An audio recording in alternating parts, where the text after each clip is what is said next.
Ok, vamos a ver la estructura interna de el contenido de este poema. Un poema bien bonito donde mezcla razas, cultura, típico en Nicolas Guillén, que es un poeta criollo. De hecho, él tiene sangre de las dos culturas. Vamos a ver entonces la balada de los dos abuelos. Y vamos a empezar con la primera estrofa que dice: sombras que solo yo veo.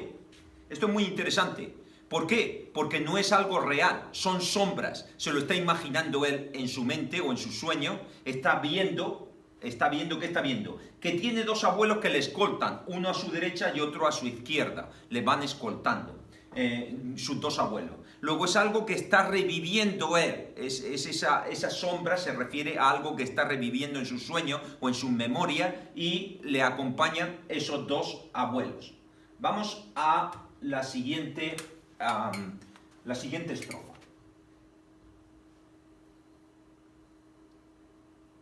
Muy bien, y entonces aquí ya empieza a describir cada uno de sus abuelos. Lanza con punta de hueso, tambor de cuero y madera.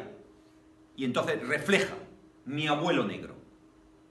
Fíjese, está indicando unas características de su abuelo negro.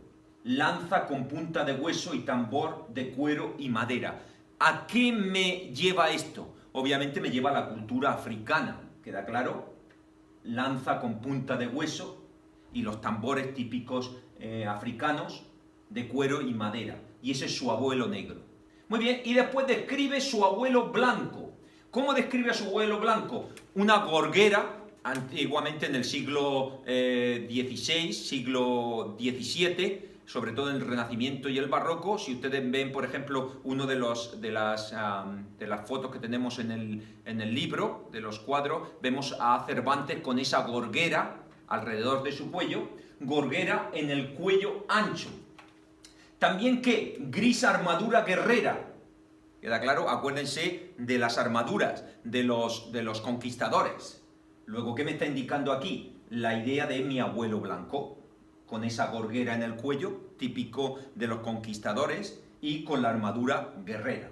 Luego ya me está describiendo características, o me está diciendo características de sus dos abuelos.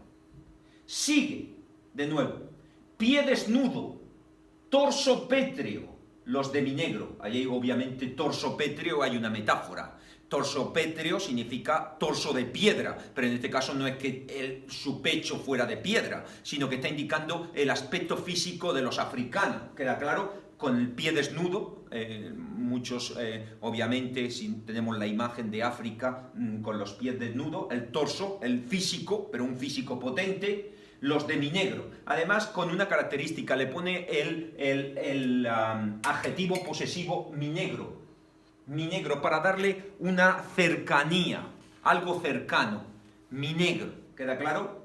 Y de nuevo, luego empalma con su abuelo blanco, y dice pupilas de vidrio antártico, otra metáfora.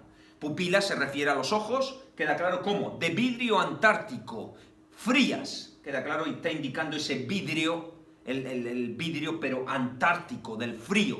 Luego, sin expresión en el rostro, queda claro, las de mi blanco, también con esa idea de cercanía, de ponerle el adjetivo posesivo a mi blanco, queda claro. Muy bien, luego ahí en esa estrofa tenemos dos metáforas bien bonitas.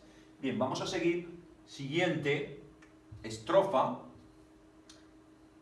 Muy bien, y ahora ya no describe realmente a los abuelos, se va más a características típicas de cada cultura. En este caso vamos a empezar con habla sobre la cultura africana. África de selvas húmedas, típico, queda claro, la selva africana. Y de gordos gongos sordos. Fíjese que aquí hay una aliteración con el sonido. ¿Qué sonido utiliza? Gor, gong, gong, sor, dos. Aquí, fíjese, también con la OS y aquí SO, ¿queda claro? El sonido para marcar el sonido con la aliteración de gordos, gongos, sordos. ¿Queda claro? Utiliza el sonido de esas palabras para indicar el sonido de los tambores africanos. ¿Queda claro? ¿Y qué dice ahí? Utiliza muy interesante una interjección. Me muero. ¿Queda claro? Dice mi abuelo negro. Acuérdense de la esclavitud, de los años de la esclavitud, y esto es lo que quiere reflejar aquí el poeta con esa interjección me muero, porque muchos de los africanos que llegaron de África a las costas americanas o a Cuba, al Caribe, muchos murieron por el camino. ¿Queda claro? Muy bien. Agua prieta de Caimanes, verdes mañanas de coco. ¿Queda claro? Aquí, ¿qué está indicando? Es el traslado, aquí está diciendo, aguas prietas de Caimanes, verdes mañanas de coco. Aquí, ¿qué está haciendo? Está trasladando, como haciendo un viaje en la historia.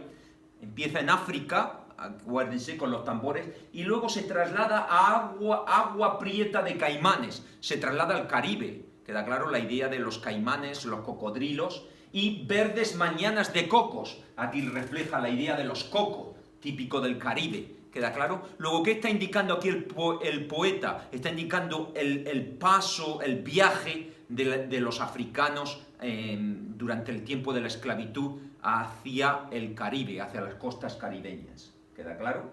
Muy bien, bien interesante.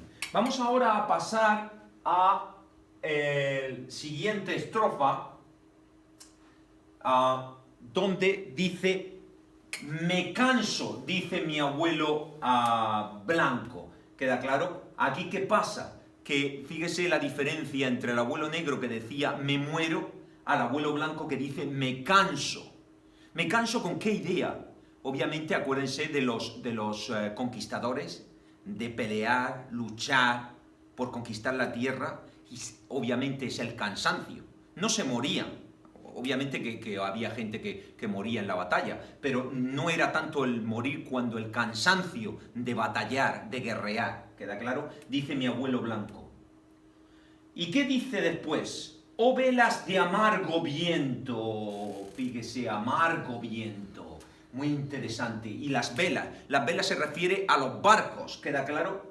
Con un amargo viento. Acuérdense que antes los barcos no iban a motor, sino simplemente por las velas. El viento los dirigía. Pero fíjese, bien interesante, velas de amargo viento. ¿Por qué utiliza la palabra amargo? Amargo significa una palabra negativa. Negativa en el sentido de que ese viento era amargo, con un sentido negativo. ¿Por qué? Porque obviamente la esclavitud fue algo terrible en aquel tiempo, ¿no?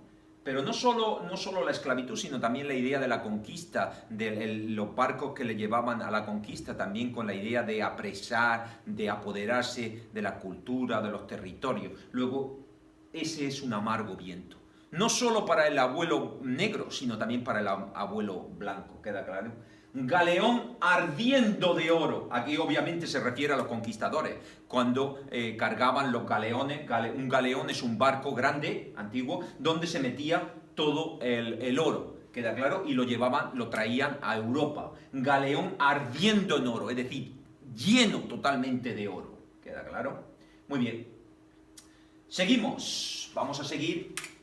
Y de nuevo, vuelve a repetir la expresión de su abuelo negro. Me muero, ¿queda claro? Dice mi abuelo negro. Vuelve a la misma estructura gramatical, me muero, y utiliza esa interjección para darle intensidad, ¿queda claro?, al poema.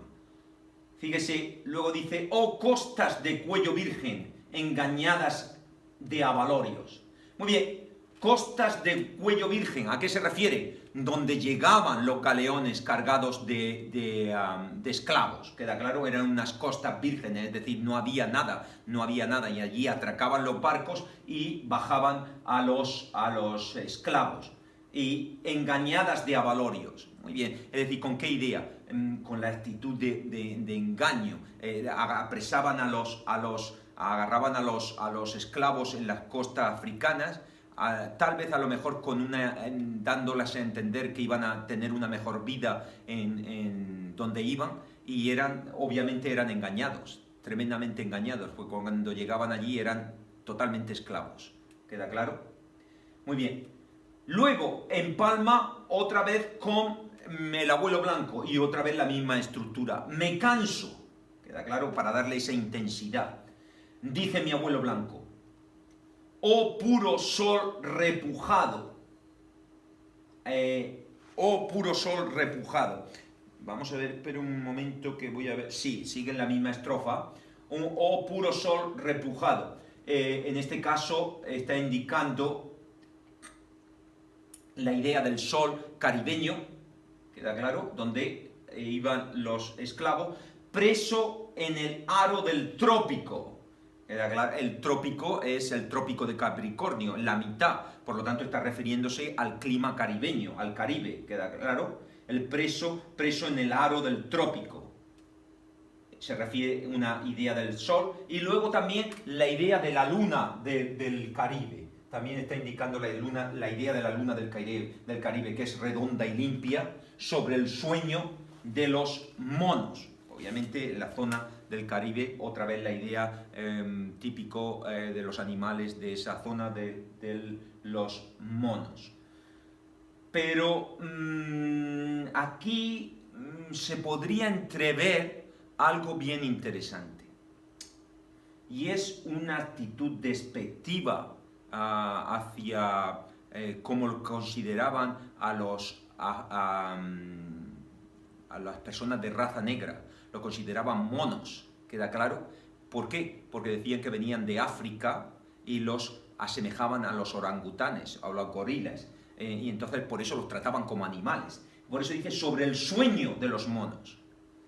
Las personas, en este caso lo está trasladando a los africanos, que tenían ese sueño de buscar una nueva vida, o a lo mejor la gente, los que les esclavizaban, les daban esa idea de un sueño, de ir a otro lugar para soñar, y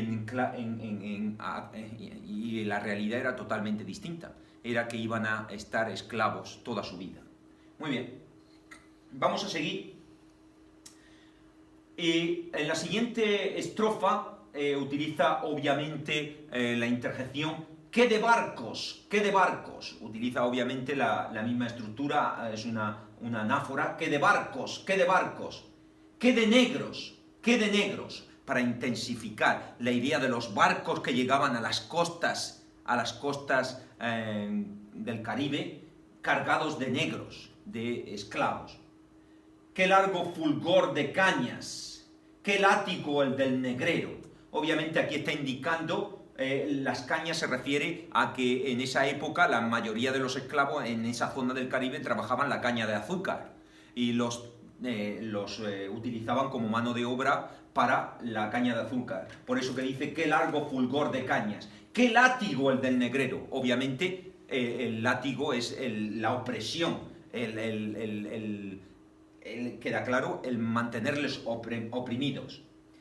Piedra de llanto y de sangre, obviamente el llanto de los esclavos y la sangre por los latigazos que le daban, queda claro. Venas y ojos entreabiertos, y obviamente madrugadas vacías. ¿Qué quiere decir eso? Sin ninguna esperanza, no tenían esperanza. Y atardeceres de ingenio, y una gran voz, fuerte voz, despedazando el silencio. ¿Qué quiere decir? En los atardeceres muchos de estos esclavos pues se juntaban para cantar una gran voz, fuerte voz, despedazando el silencio. Obviamente el silencio, esa idea terrible de la esclavitud, y cómo muchos de estos esclavos despedazaban ese silencio a través del canto, de las canciones cuando caía la noche y terminaban de trabajar, donde estaban reunidos, pues lo único que hacían era cantar, tal vez alrededor de una hoguera,